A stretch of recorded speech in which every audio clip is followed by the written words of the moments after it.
Hello guys, आप सभी का स्वागत है रंजना आर्य यूपी चैनल पर।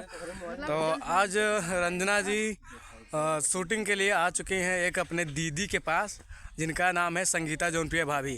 तो यहाँ शूटिंग पे आई हुई हैं, इनसे मिलते हैं। तो हेलो दोस्तों, ये देखिए मैं आज आई हूँ मिलने दीदी से।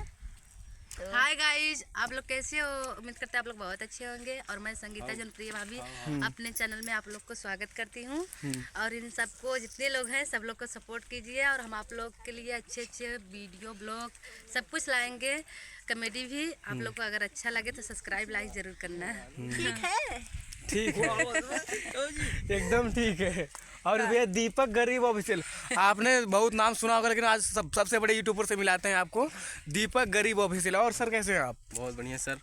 हम आए भैया लोग यहाँ भाभी के घर, हमारे जो कि हैं संगीता जौनप्रिया भाभी, उनके घर आए हैं। और हमारे मौसी जी हैं रंजना आर्य यूपी, उनका चैनल का नाम है। हाँ,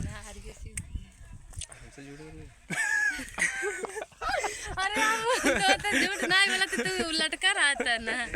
ठीक है दोस्तों, हम इस ब्लॉग वीडियो को समाप्त करते हैं। आप लोग सपोर्ट करिए दबा के, और वीडियो आएगा और हम लोग वीडियो दबा के भेजेंगे, और आप लोग दबा के सपोर्ट करिए। खूब दबाइएगा। एक लाइक, एक सब्सक्राइब।